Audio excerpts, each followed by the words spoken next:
I'd like to welcome you all to the International House of Japan.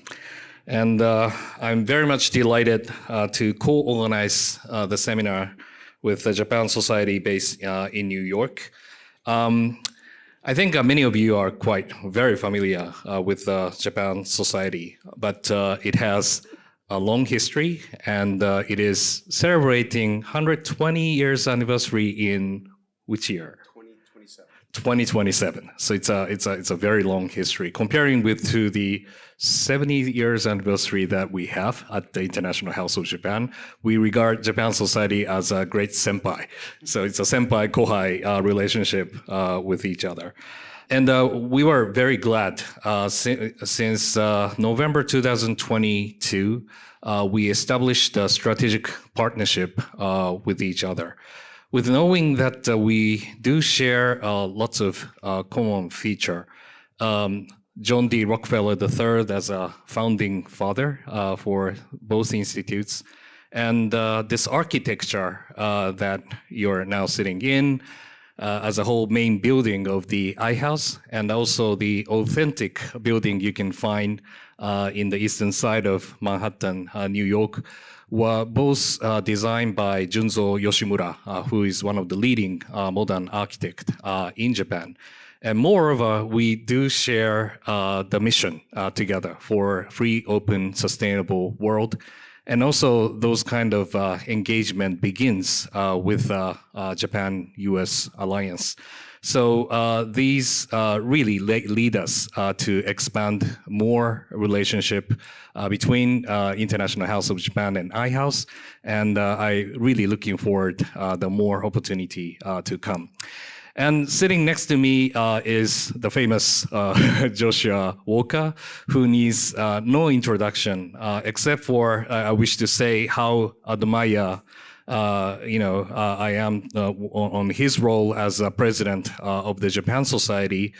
With his leadership, that Japan Society has, I think, in turn enter into the new phase of creating a new visibility in the New York City, creating a new network, cross-sector networks, and also expand the program that we are now embarking upon. So that we are looking forward to having a joint collaboration like this kind of event in coming months and years, and I hope that vice versa should be a more opportunity that we can co-organize the event in New York as well. So hope that many of you may be also witnessing these kind of the new developments between two institutes. So today I'm very glad to have the seminar. Which is entitled The U.S. Presidential Election and U.S.-Japan Relationship. So I myself do not try to pretend as an expert on this, especially on the U.S.-Japan relations over the election issue. But Joshua kindly prepared the PowerPoint slides for his presentation. So I want to give Joshua initial take on what he has to say on these subjects. And then, I may, have a slight interaction with him, and then, let open the floor, because there are so many experts on this floor who are kindly attending here today. So, Joshua, the floor is yours. Thank you very much. Let me repay the favor. I should call you Dr. Jimbo, but I'm going to call you Ken out of respect because we've known each other for so long. When you're a recovering academic like I am, you enjoy these types of conversations because they're intellectually fulfilling. They allow you to re-energize, even if the topic is not something that I particularly relish.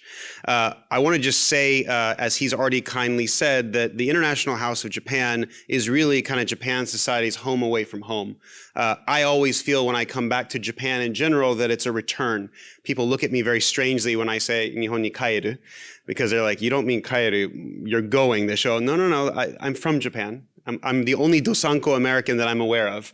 And I think that you have to be careful right now in America because Japanese American has a very particular context in which the Asian American, anti-hate movement has taken on. But I think in Japan, this relationship between the US and Japan needs to go beyond DC and Nagatocho. And as much as I love DC and Nagatocho, there is a role for organizations like Japan Society, and particularly an organization like International House of Japan that is also revitalized, and with the merger with API that you're leading, have really taken us to a new phase. When I first began working on these issues, in many ways, everyone came to America, to DC, to learn how to be a think tank. Now I think we might want to learn a little bit more how Tokyo does things, because DC has become particularly difficult to navigate. And when you look at the political landscape of DC, it is very, very hard, even as an American, even as a trained political scientist, to understand what's going to happen. So with that as a backdrop, let me also just point out that the last time that I was in Japan, I was coming to a conference that you were moderating also. It was October 7th. And I landed, and I didn't know exactly what had happened that day. And you kindly asked me to talk about it, because there was not many people in the audience that could explain what this actually meant. And at the time I said to you, this is going to be a transformational moment.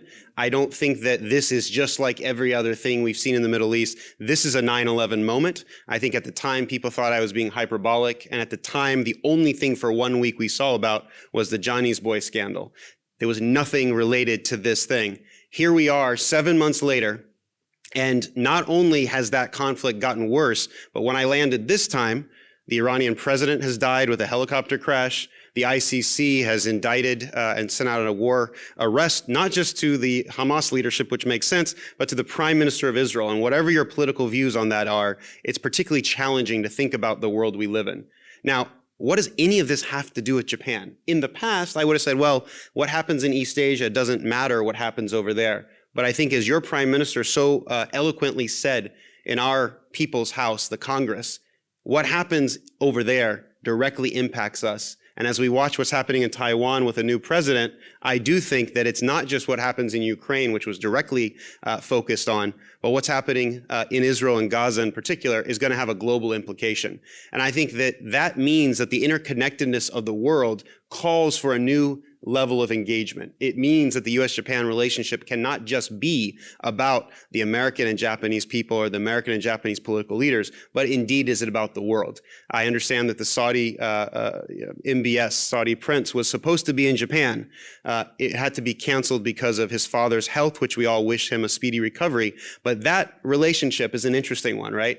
I think in many ways that relationship, driven by kind of strategic opportunities, energy resources.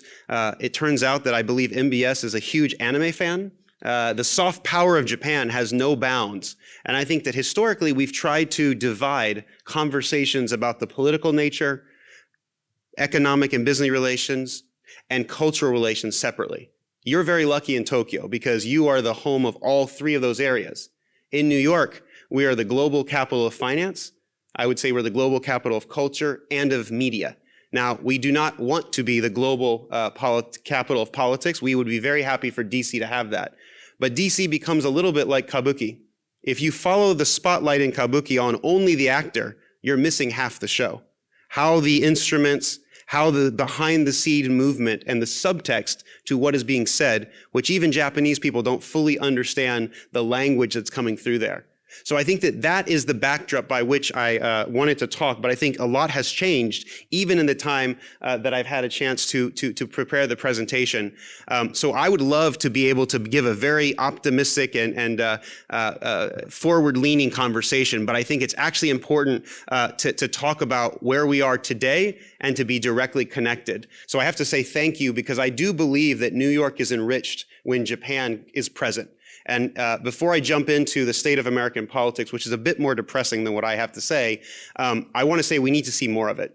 Japan has never been more relevant. It's never been more present, but yet its presence has never been less felt in New York. And I think that from a Japan Society point of view, because now you can Google search Japan, people don't think they need Japan Society. When we were founded, you couldn't find omakase sushi everywhere. You could not find anime. You could not find Japanese products and quality and content everywhere. And because the internet had not been invented in 1907, I think that the key here is, what does Japan want to do with its presence. And I think that's the conversation I hope we can have. But before we can do that, we have to talk about this very pesky set of political predicaments that we find ourselves in. I'm not going to go point by point in the page turner. I think you get the main gist of what I'm saying here. As someone who is an optimist by nature, as someone who believes in the future of my country and my heartland, that's both the United States and Japan, I've never been more optimistic in the long term. I've also never been more pessimistic in the very short term. The reason is that no matter who wins in November, the other side's going to be unhappy, and it's going to be very ugly. What we saw on January 6th, I think you should be prepared for. That doesn't mean that I believe there'll be a civil war.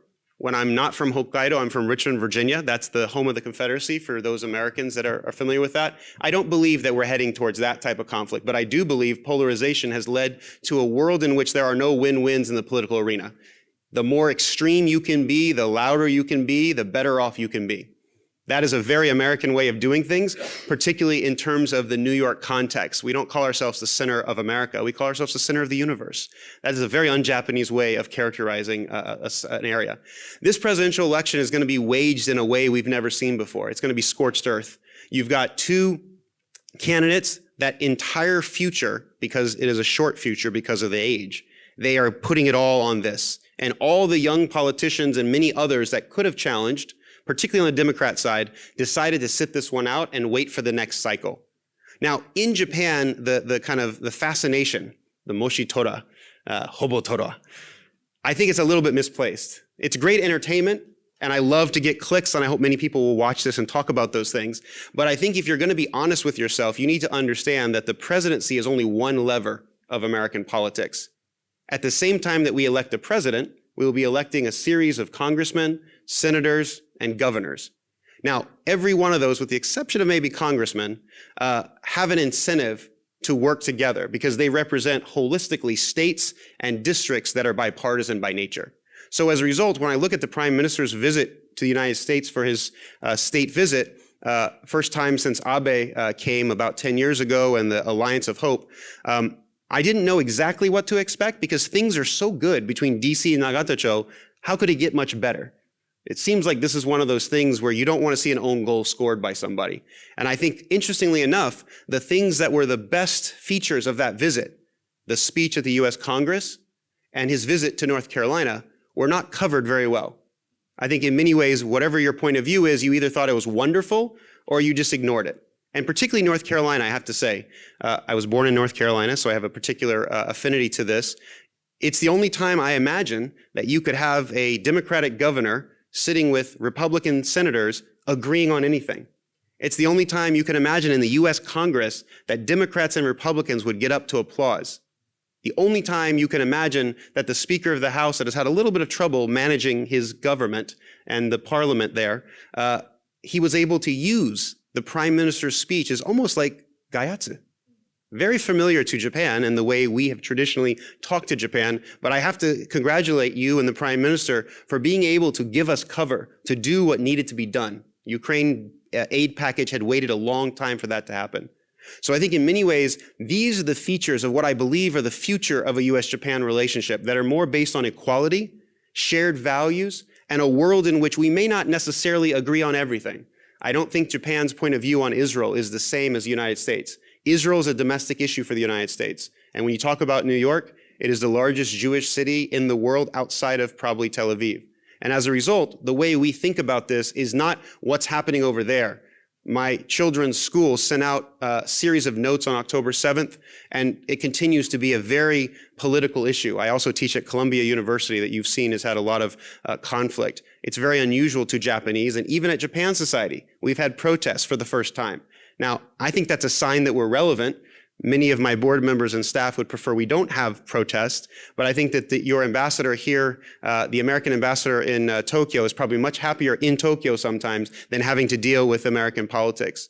As a result, I think what this means for the future is that while whatever happens on November will lead to something even more unpredictable in January, this means that we need to be preparing for a US-Japan relationship of the future. Next year, we celebrate the 80th anniversary of US-Japan relations post-World War II.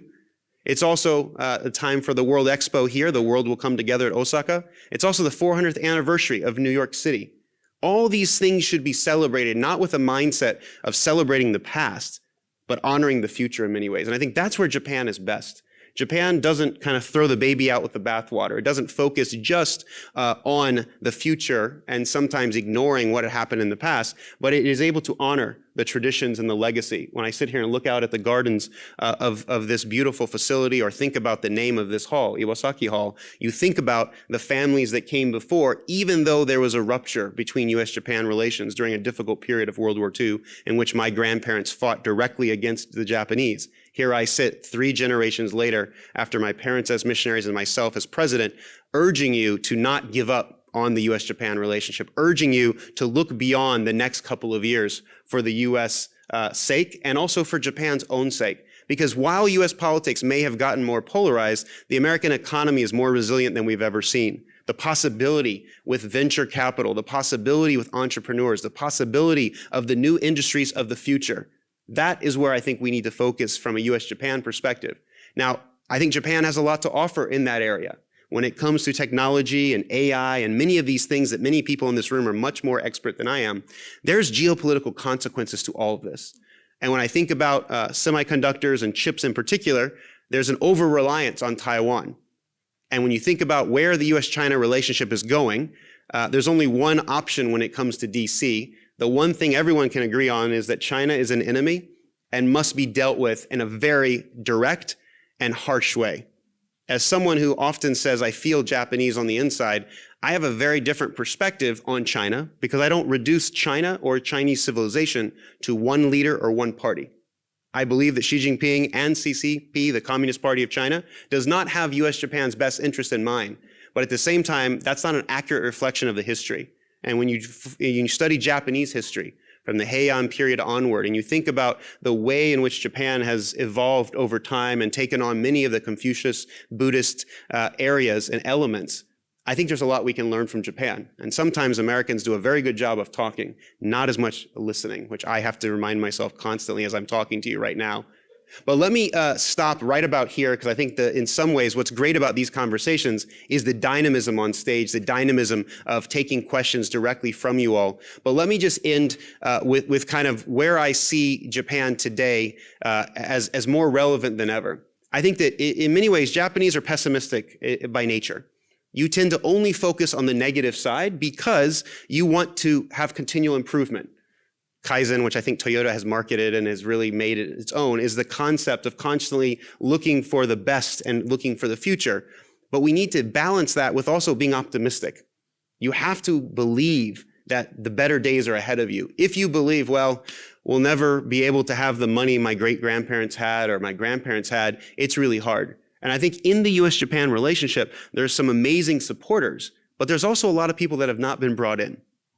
I think there's a lot of young, talented, very rich Japanese that have not been invited to be a part of the abundance of the US-Japan relationship. That does not take away from legacy companies.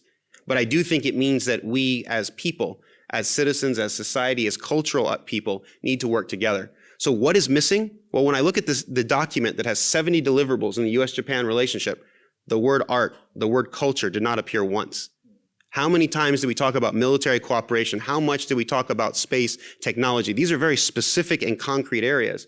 But what's more nebulous, what's harder to grasp, and I think what is Japan's soft power, is its culture, is its ability to kind of be an island of stability, a country, a society, a civilization that celebrates peace through the beauty, whether it's in the gardens, through a tea ceremony, or even through anime itself. So I think that the world needs more Japan. And now many of you in the audience who may be from Suntory with whiskey or Toyota and cars can give a very specific vision of how to have that experience as a Japanese brand. But what I'm talking about here is holistically thinking about how do we bring that into the geopolitical context and how do we make the world a little bit more zen so that we're able to appreciate each other, and rather than focusing on simply the negatives and our differences, we focus on the positives. And that is something we are going to need your help. I'm going to need you to remind me of this speech a little bit later, because whatever the election results is, I'm going to have a very sleepless night.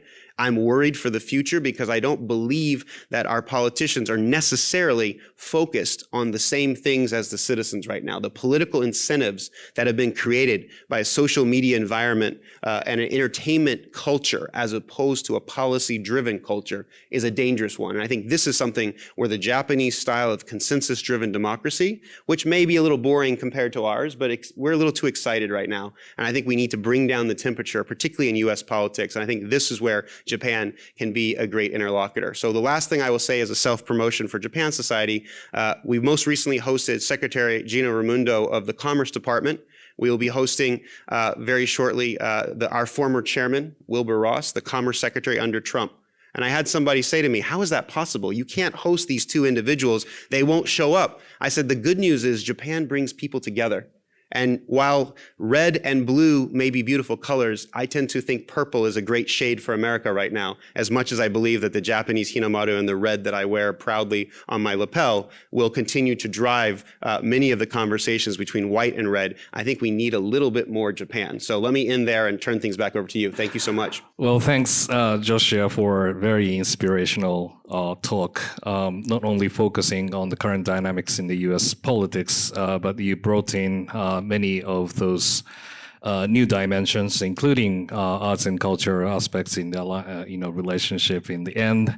And also, I think I will call it as a convening power. Creating the platform for the different ideologies and thoughts can actually have a talk with each other, which is definitely needed, especially in the highly polarized nature of the American society that we observe. So I do like to open the floor, but before I take my privilege to point out a few aspects to seek Joshua's take on this. I think Kishida visit to the United States, when he delivered the speech at the Congress, he emphasized how U.S.-Japan alliance, U.S.-Japan relationship has expanded its scope to the global natures. So there are so many global aspects of the issue and how we really sustain the world order by ourselves. You're not alone. With the allies like Japan is here to help, here to stay for the collaboration. And that's, I think, a great message that we can really deliver. But at the same time that, you are also the experts on the Middle East. I'm also dealing with Southeast Asia and the Indo-Pacific.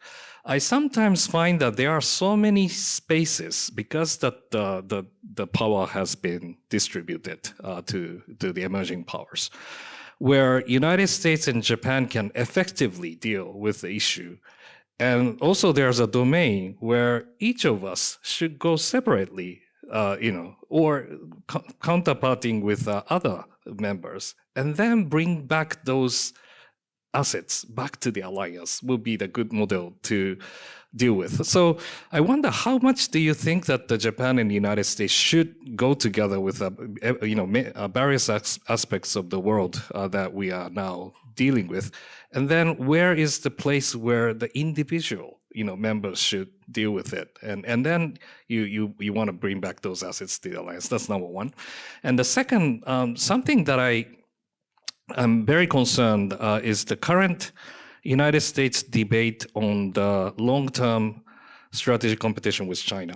And I think we are both Tokyo and Washington are on board with how to deal with the competition with China on the geostrategic domain, also the emerging economic security agenda that we commonly have.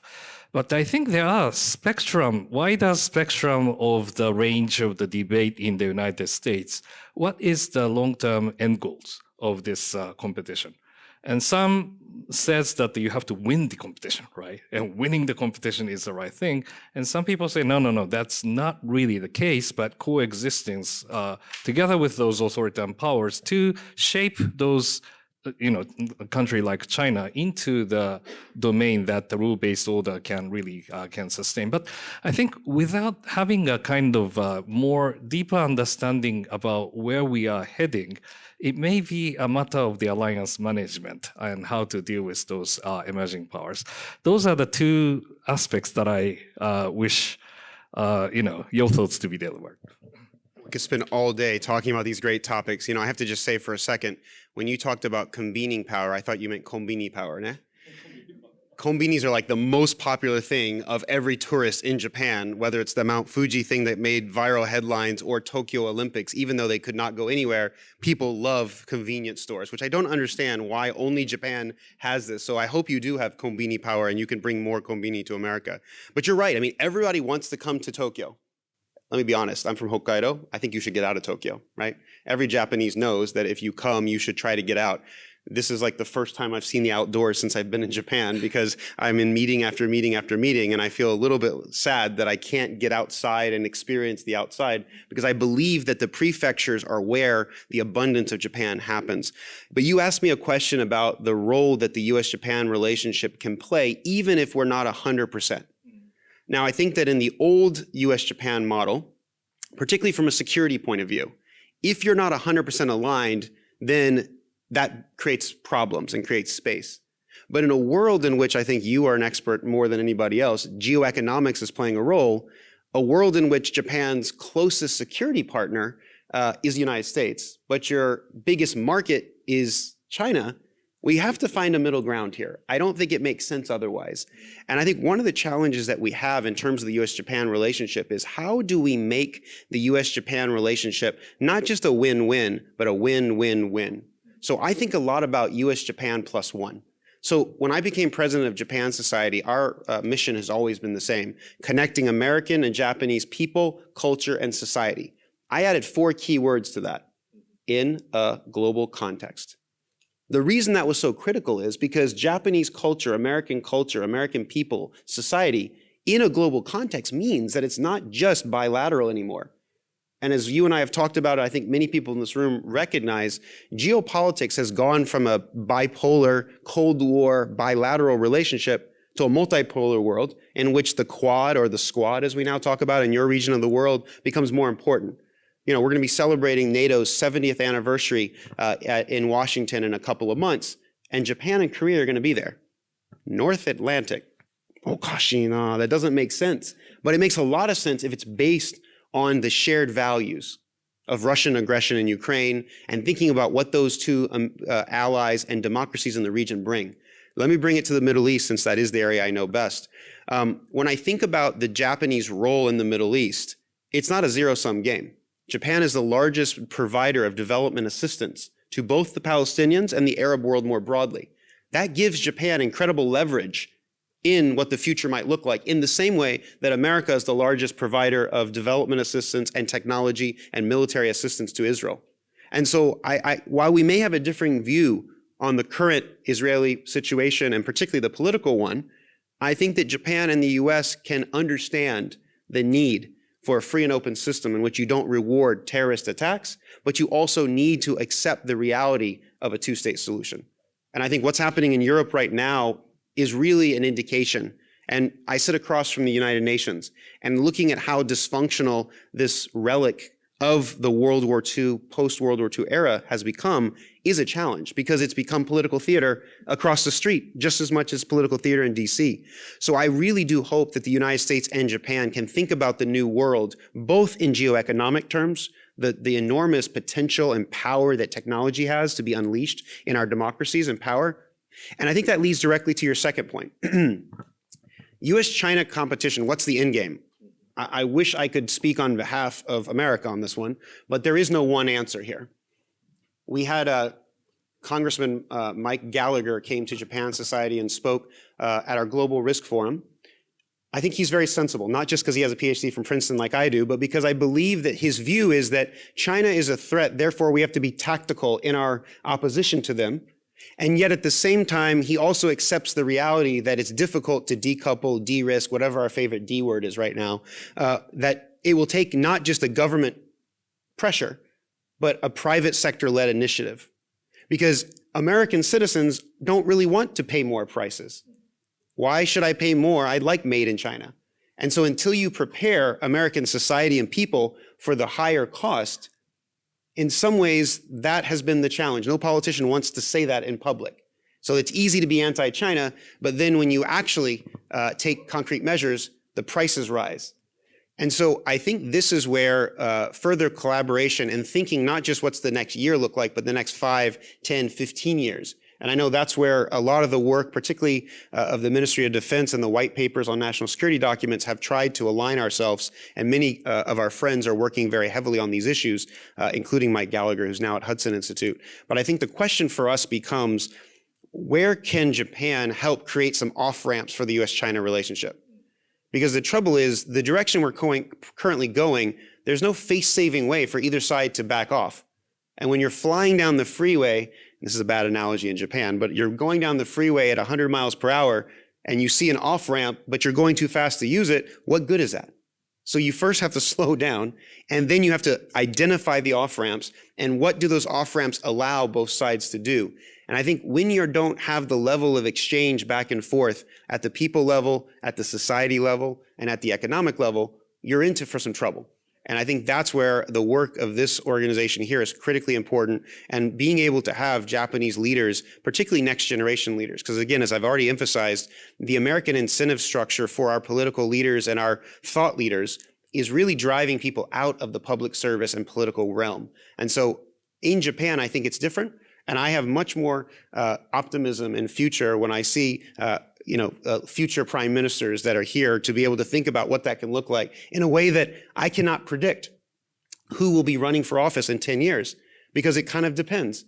You know, if you ask me today who the most popular candidate is, you probably try to come to me with a bunch of names of governors and all you political nerds. But the truth is, the most popular political candidates right now, besides Michelle Obama, are Oprah Winfrey, the Dwayne Johnson, The Rock.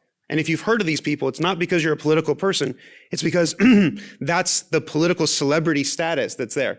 But none of those people would ever run for president, because why would you want to do that to yourself? It's such an ugly trade right now. And I think that has an impact when a system like China's, where you have a president for life, and an ability to shape the next 5 to 10 years, whereas we can't shape the next 2 years, because there's always an election cycle. You're always raising money. You're always out there. So I think that this is where I wish I had a simple answer. I wish I could say, U.S.-China cooperation could be solved if everybody just came to Japan and sat and had tea together and understood that, Ichigo, we have this moment right now. We're going to have this together. But I don't think that's going to happen anytime soon. Excellent. Great. So I would like to open the floor, because there are so many, experts in this field who wish to engage this discussion. Anybody who wish to engage in the debate, please raise your hand, and the microphone will be with you. The role of institution is one of the fundamental issue of the international order as of today. But I think, fundamental question that we have is growing disparities between the proportionalities of how the power is distributed in the world, with the emerging economies, relatively, I think, a declining power of the G7 and the rise of those, the BRICS and all the emerging economies associated. But the overarching institutions have a longevity than such kind of dynamics, in the reality. And if that kind of, disparity grows, there will be much more frustration, especially among those global South members, that they're saying that their voices are not being represented in the international organization. Look at UN, you look at the Security Council, look at WTO, and those have fundamental issues about how they can really readjust themselves to the reality. And I think that this is something that the governance structure needs to seriously, get into. But secondly, it has been the case for several decades already. But look at WTO; it's not functioning for many decades. But the bilateral FTAs and also the multilateral processes, it's a kind of nested structure within the scope of the overarching rules that the WTO places. There are so many other ways that you can really incentivize its own. Without WTO, there's no overarching rules. So that I think definitely they need to have a rules, because if there's no rule, it's a kind of power politics, and under the power politics, the smaller and medium-sized states may have losing the power. That's what the Singaporeans are always saying. We are they are actually supporting the rule-based international order because that's where their voices can be distributed under these rules. So in order to have those kind of rules set roles from the Japanese initiative, there are so many, I think, beneficial kind of agenda that the Japan can provide for the structural reform towards a governance style international organization. That's my professor type of answer, but I'll leave it to you. Well, I have to pay respect to the professor type of answer because I think that's the right answer. And then I will give you a Joshua answer that's maybe a little practical. You ask, what is the role? This is going to sound horrible. It's ceremonial. The best thing that the United Nations does is by convening everyone. It brings everyone together. In terms of setting a clear agenda, we're just not in a place where it's almost like if you invite everyone to something, it goes to the lowest common denominator. And so from a UN point of view, I think its role is now ceremonial. Now, the UN Security Council, if it was reformed to accurately reflect the contributions of today, why is Japan and Germany that are the third and fourth largest or maybe second and third largest contributors not on it? They lost World War II. Is that the right answer 80 years later? Of course not. Why are the Brazilians and the Indians that are immediately rising not doing it? I have to give you a very small anecdote of why I think the UN is still valuable. I think Prime Minister Modi is probably one of the leaders that we should all look to in terms of his ability to capture the moment. I didn't know there was something called Yoga Day. There's an International World Yoga Day. I don't know what day it is, but I know because I showed up at my office and it was completely swarmed with people outside, almost like they were doing prayers to one direction, but they were in yoga pants and they were all looking towards the UN. I could not figure out what was happening. And it was because there was the Indian Prime Minister presiding over this sea of people, all Americans, saying namaste and beginning to practice yoga. And I said, if Japan could do this with every person that practices a martial art, every person that practices ikebana, every person that practices a tea ceremony, this would be the type of power that we need. This would be the prime minister that could unite all people together. But I think that what Modi was able to do to use the UN as his own stage, even as not a Security Council member, is unfortunately what I think the UN is becoming. Now, you're going to the WHO. I have a much better view of the WHO. And I know you're the Vice Minister of Health, so I'll be very careful since you're the expert. But I think what WHO did in the pandemic, actually, and with COVID, showed that there is role for specific and limited international cooperation. And I think something like a WHO for AI, for technology, that is what the future could look like. And there are going to be bad actors. Just like when you have a conference, there's that one person that if you put them up, you're never going to hear the end of it. They can't stop talking. I'm not that person, am I?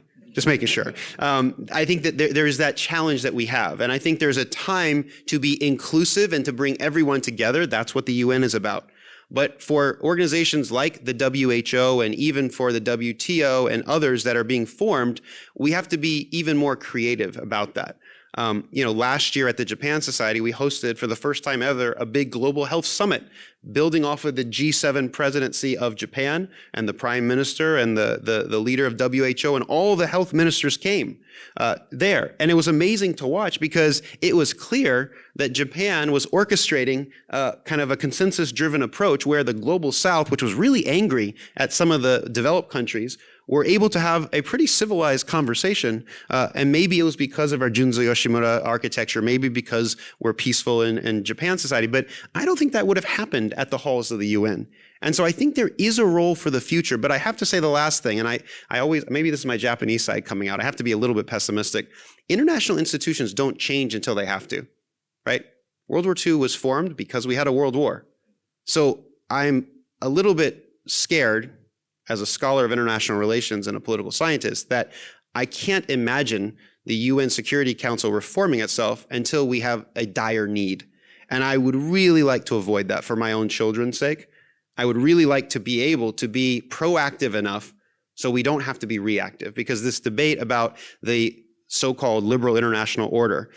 In my mind, I studied under John Eikenberry at Princeton, and we were friends with him, obviously. But I think that we're going to have to transition. And I actually like the idea of free and open much better, because those terminologies don't have the political baggage associated. Because liberal is not a term that a conservative politician necessarily wants to be associated with. Whereas free, we all like free, and open, who doesn't like open? So, this is a great PR and branding strategy that I think Japan should take a little more credit for. But if it does, it will become, it will no longer have that power. So let's let Kevin Rudd in Australia take credit for now, but let's know that we all know the truth here. Great. All right, let's take a couple of more questions from the floor, please. Well, first of all, I'm from the South, so I would give you a hug anytime. I'm welcome to give hugs. We all need hugs in this world. You make a really good point. Here's my honest assessment. The President of the United States, as we have already learned in the first presidency of President Trump, actually doesn't matter that much to America. There's a problem. You don't live in America. So actually, this is a pretty big deal when it comes to Japan, because if you believe that President Trump is going to act in a transactional and in his own self-interest, in a more erratic and, let's say, less bureaucratic way than President Biden does. President Biden is much more predictable. He's had a long history. It's fairly easy based on his advisors to understand what his policy might be. I think President Trump's second term, what's uncertain about it is that this is not going to be like the first time around. The first time around, he had a lot of Republicans that were traditional mainliners that in some ways, from his point of view and his supporters' point of view, prevented him from being himself. He has already said this is going to be a revenge tour.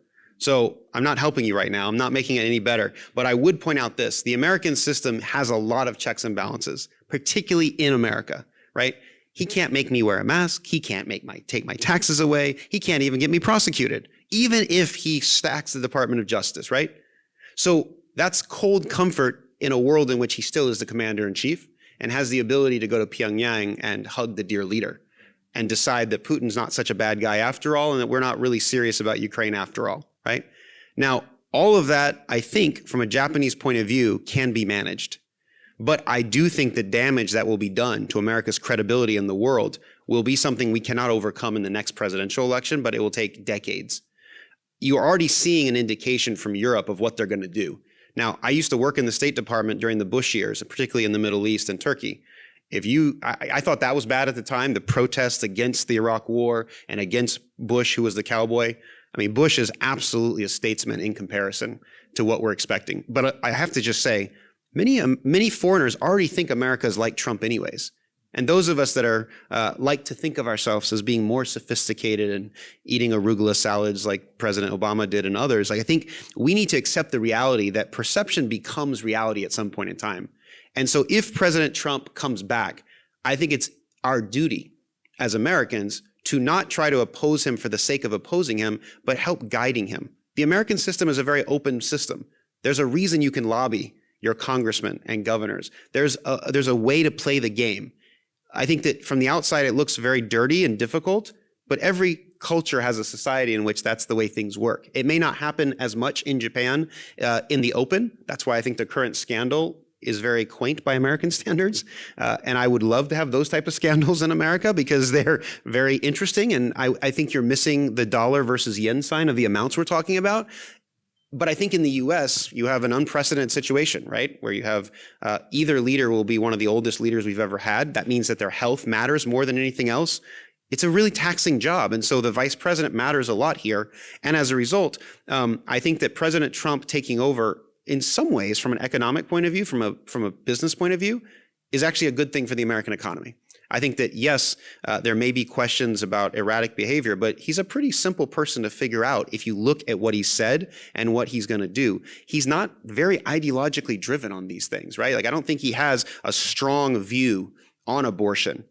I think he has a strong view on the border and immigration and other issues because that's the base he's playing to. But I think we need to take a deep breath. And we need to accept that this too shall pass. It's 4 years. And I think that this is an opportunity. And I think that in some ways you make it worse by overreacting.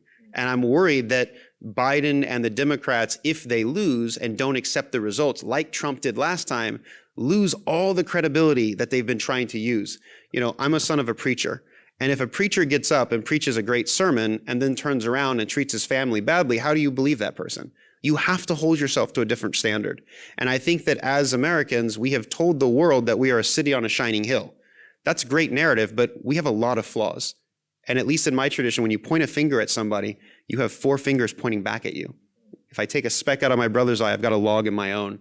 And I think we've got to be a little more humble. That's what Japan's very good at. So I actually think from a Japanese point of view, Trump had some great visits to Japan, and whether it was with sumo wrestling or others, I feel pretty confident based on Taro Aso's visit to the United States and meeting with Trump that Japan will be okay. It will manage. Now, America, will we fully recover from this? That's a bigger story. And I have to just say at this point also, many of us lost a dear friend, 2 years ago now, Toshi Nakayama? This guy, though he was Japanese, understood and was the Trump whisperer.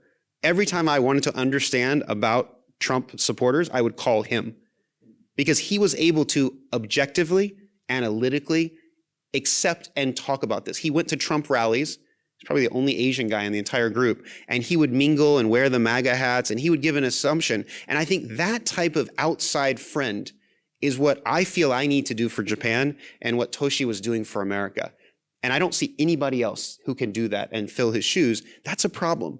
Because there are many of his students, many of his friends that are equally as eloquent as Ken or Aki as well, but they just don't have that same passion for the Trump voters, the forgotten voters. Because I have to say, one of the reasons I'm very empathetic is not just because I grew up in Japan, but I come from a family of Southern Baptist, white Christians who are very sympathetic to the Republicans. They watch Fox News, they only read certain newspapers. And so in 2016, I didn't realize the level to which people were not telling the truth. I thought lying was a bad thing, but it turns out that's the way people get around family gatherings where you don't want to make things awkward for each other. And so after that devastating loss to anybody who had ever worked for Secretary Clinton, you began to understand. And it made me a lot more realistic, a lot more empathetic, and it made me a lot more open to learning because I'm a genuinely curious person. So I genuinely believe that if Trump wins, whatever your personal views are, it's incumbent to make sure that the President of the United States is a successful leader.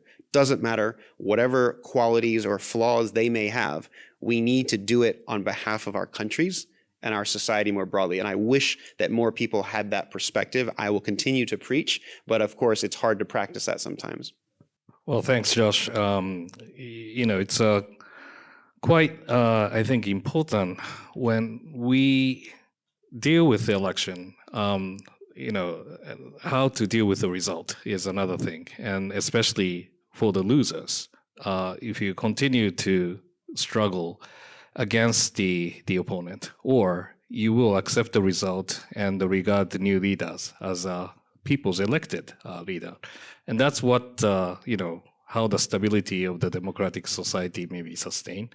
And military leaders, it is the chief, it is the whole chief of staff, and also that who makes the most important decision. And you cannot really select by yourself. It's selected by the people, and this is the way how the democracy runs. But it is very hard, especially in how the polarized society can really sustain the kind of the election cycle. Is the one problem that definitely we need to look into it. So it is very like a democratic mindset, and I hope that people like Joshua will really lead the discussion on how really you want to see the U.S. politics as of today. So let's take several more questions, and anybody who wish to jump in. Yeah, thank you so much for your thoughtful question, which I share a lot with the notion that you mentioned. I think there are so many domains and aspects that Japan has its own autonomous role to play in the world. And you don't always bring in the US flag into this. If Japan is regarded as an agent of the United States, and that remains to be very different, in terms of how we deal, especially towards the global South, developments, connectivity issues. Sometimes the Japan's credits is independently valuable in a way to engage in those fields. And secondly, when Russian invaded Ukraine, and we thought that this is the total violation of the international law, and the Kishida administration was swift enough to make a strategic decision to align with Ukraine, G7, Western wars to counter against the Russian aggression. And which I think worked very, very well. Ukraine today will be East Asia tomorrow. That kind of connectivity that Joshua laid out at the outset of his speech was quite well, I think, apprehended by the leaders of Japan and also by the Japanese people. But we also found out that this kind of cohesiveness is not spreading worldwide. There's only like 40 plus countries who participated in the economic sanction against Russia. And the remaining of the world is very much on the case-by-case basis, because they do have a priority that they need to emphasize, which is energy security, food security, and there are supply chain, of how the economy can run, sometimes together with Russia. And if that is the reality, definitely that you really have to align yourself into the how the world is now playing those kind of games. If you're only aligned with the Western world, I think the rest of the world will be, I think, influenced by the new actors, most likely by China and most likely by other emerging members. And I think that the Prime Minister Kishida and the Japanese government was one of the first, I think, the leaders among those G7 members who made it very clear that the global south is a very important concept. And I think as early as, when he made a speech at the SAIS, he already mentioned about the importance of the global south and how the world is divided and how a country like Japan need to play a role of the bridging the gap between the two. So those are, I think, something I think Japan is now encountering, and then needs to play its own role to play by emphasizing more competitive elements of the strategy in the national security strategy we laid out in the December 2022. But 3 months later, by looking at the Kishida's new plan for a free and open Indo-Pacific, there are more like an inclination for how the world should be more inclusive, which is probably not emphasizing the concept like human rights, democracy at the top of agenda, but try to get into the reality of the society in the emerging states, and then bring together to the exit, which is the same goal as what the United States may wish to achieve in the future. But in the process, Japan would not really place such kind of ideological agenda as a first priority when they try to get on with these agendas. So these are something that I have for. I think I'm not really articulated enough, but this is something that how it emerged in the mindset of the foreign policy. Do you have any? Yeah. So can I just add one point? One of the things I focused a lot on in my dissertation and in my academic life was this concept of civilizations. And as you know, Sam Huntington wrote this very famous Clash of Civilization. Now, what's interesting about that is the two countries that I've studied the most, Japan and Turkey, are on the opposite ends of the spectrum, right? Japan is defined as kind of its own civilization, an island unto itself, and Turkey is seen as a torn country. It's stuck between Europe and the Muslim world. I don't really like the analytical framing of this, right? Because it doesn't actually work very well. It makes a lot of sense from a kind of a human dynamic of what we want to be a part of. But the problem is we all have many different hats that we wear. And so when you start getting into, well, the way he wrote it, it was very clear that the Western civilization was the top thing and others are just trying to imitate it in some ways. Just like if you go to Turkey and you go to one side of Istanbul, which is on Europe, and you go to the other side of Asia, you can say, I look down on those people because those people over there are Asian and I'm European. I am from the Balkans. I come from the Ottoman lineage. Those peasants from Anatolia are not great. Well, guess what? Guess who's running Turkey right now? It's not the people from the European side or the Serbian side of the legacy who are different. It's the Anatolian tigers that have driven that. And I think that is very problematic because then they have a chip on their shoulder and want to come after. So I think the question is, you make the point about unity. And I think this is really about communicating things and also finding shared areas for cooperation. Because if you say, well, the Middle East is never capable of democracy, and Israel is this unique feature that came from Europe and was imposed on the Middle East, as opposed to, no, this has always been this, right? Like Jews, this is a homeland that has always been there. You've got a narrative problem here. And I think that is where there's a big disconnect. And I think it's interesting because I think Kishida-san has done an amazing job of doing these things on the global space, but he's not been able to successfully articulate that on the domestic side. And for whatever reason, we're not able to kind of get the wins. And so that's where I'm sure people like you and myself and others who are foreign policy wonks, we're like, okay, but he's doing all the right things. Why does his polls keep on going down? Like, these are all great things. Did you see his visit to the US? This is amazing. Did you see his speech? I mean, I had low expectations, but still, this is great. It doesn't matter. Japanese people are like, it didn't help me at all. Give me something tangible. I like that guy over there, right? And, Abe failed the first time too. So maybe there's hope for all of us in terms of being able to get things right over and over. But I do think you can't rely on any one leader. And I think that's my main point to all of us in this period of time. If you put your hope in just one leader, you will be disappointed.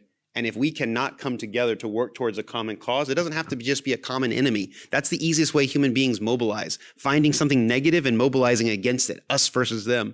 But if we can come together for a higher purpose, and it could be something as simple as peace and art and the beauty and the universal language that they create for us, and politics has become a language we can't use. Like, I can talk a lot at Japan Society about China and Japan and Korea when it comes to art. And there's an art appreciation of these things. But when I talk politics, it goes in a very dark place very quickly.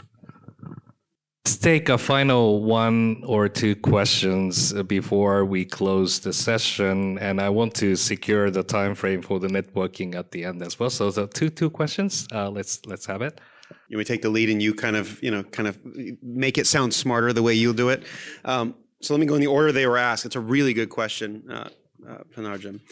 I think that when I think about energy, this is a huge difference between Biden and Trump, because Trump believes that it is a legacy that Biden is trying to take for himself. So now in the US, ESG has become a dirty phrase.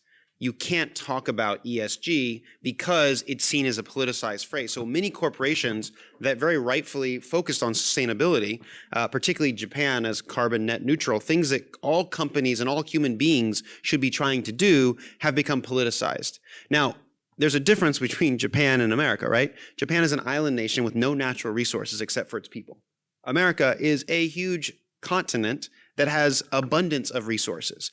We're going to be one of the largest energy providers in the world, and one of the main things, especially with Russia going offline in terms of its isolation from the global community, is Japan's going to need more and more energy resources. And I think America is going to go more and more towards the fracking future. Now, the pace at which we go will be dramatically different. If Trump comes in, the concerns about environmental goes right out the window.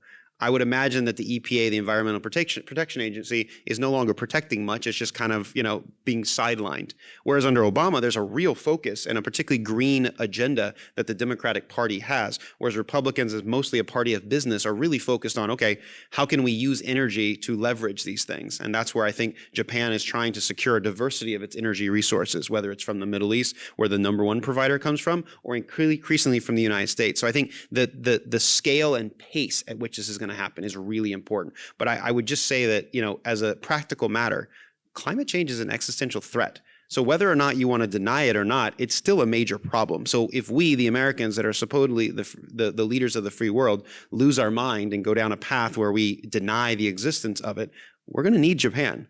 And we're going to need the rest of the world, because I can assure you that the Europeans are very serious about this too.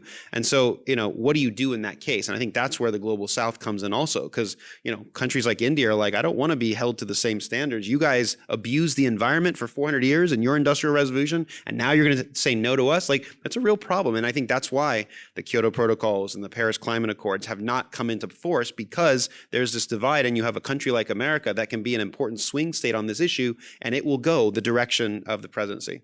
Now, on the really good point about what do I have expectations of leadership on US-Japan, I have a lot of expectations. I have very high standards growing up in Japan. I really know the potential of Japan. And so the Japanese humility doesn't fool me at all, right? In Japan, when somebody says, oh, no, I'm not very good at this, I haven't done it, be careful. Because when you say you're not good at something, you've been practicing a long time. Don't ever go karaoke singing with your dad, for example. Oh, I'm not very good. And then he sounds like an amazing person. You're like, where did that come from? Whereas when I say I'm not very good, I mean I'm really not good. And an American says, oh, I'm really good. I played basketball. I'm amazing at this. And then you watch them play. You're like, what is this? This is not basketball. This is pickleball or something, right? So I think that cultural difference is there. So I think that we need Japan. I like to say in international affairs, most people overpromise and underdeliver. Japan is one of the only countries I know that underpromises and overdelivers. And so on that front, when I look at the agenda that was set by the prime minister and the president, they're the exact right points. But the problem is the substance of each of these points. I don't have any fear about U.S.-Japan cooperation on the military and security sphere, right? And this is not just military. I know in Japan there's a bit of a taboo when it comes to using military power. But when I look at what happened on 3/11, when I look at disaster relief, that's an equally important security area. Economic security is a real thing. And so we need to develop our joint capabilities, and I think that's well on its way. I think in the technology space, I actually look to Japan because I think, looking at the way Japan is developing its thinking on AI and the way that the LDP is shaping these things, he's sitting right here, exactly. I shouldn't lecture him, but I think that is actually, it's trying to jump past the future, right? It's trying to get 10 years ahead.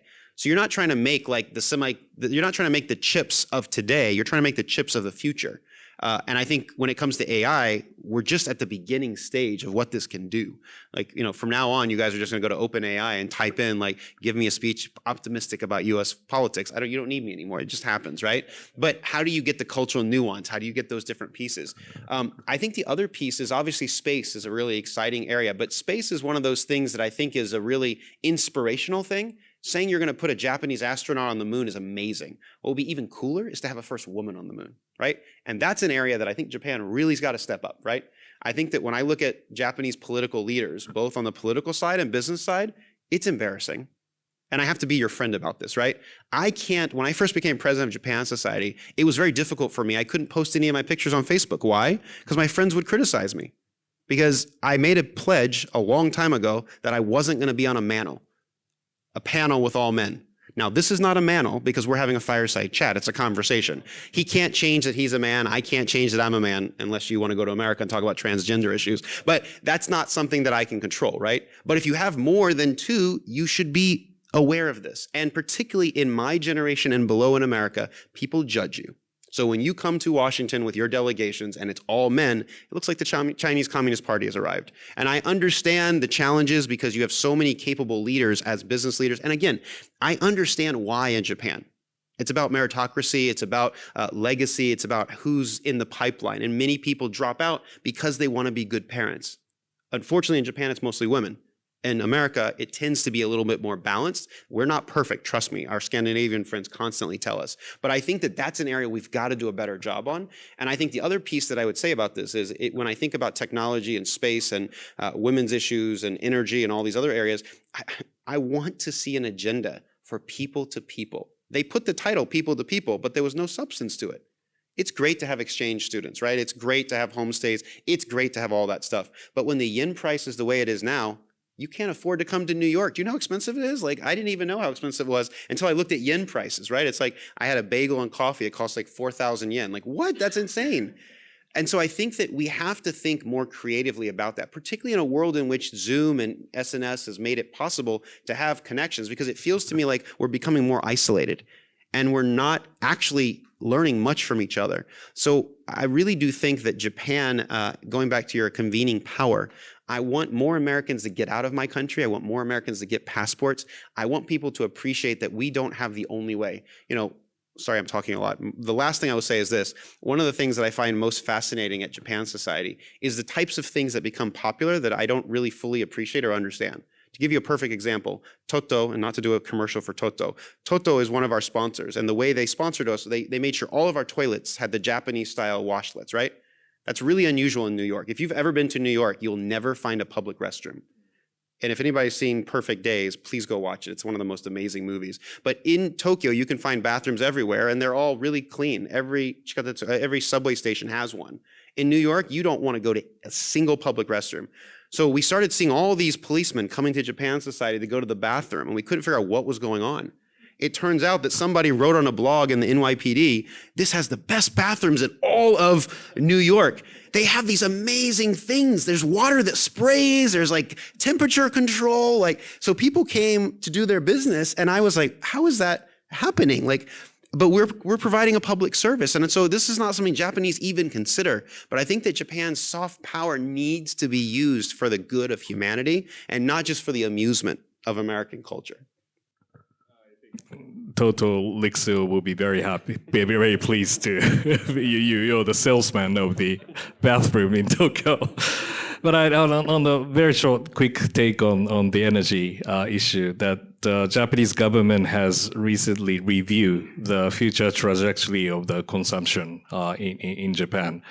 Since we have aging society, populations are declining, there has been a very much levelized the way how we consume our energy towards 2030s and 40s. But recently, the Japanese government decided to have upward trajectories in the future. The main elements is definitely the generative AI and the semiconductor industry, who consumes enormous amount of the energy in the future.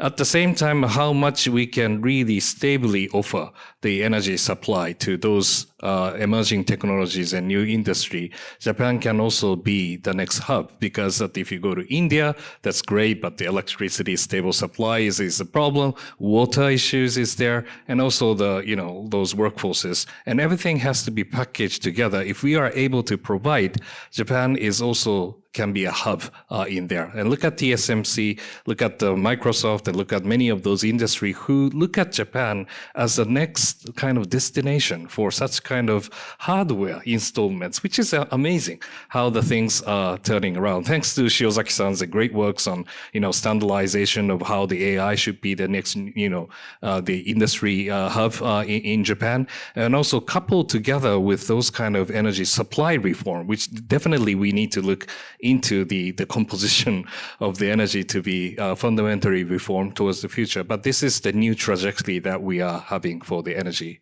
policy. And with that, I would like to close the session. I'd like to thank everyone for joining this today's session.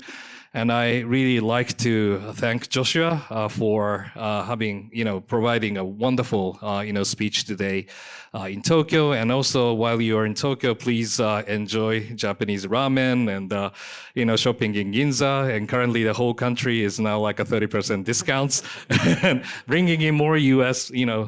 People to Japan to interact with us, and that is also good for U.S.-Japan relationships. Thank you very much, and join me in by thanking Joshua.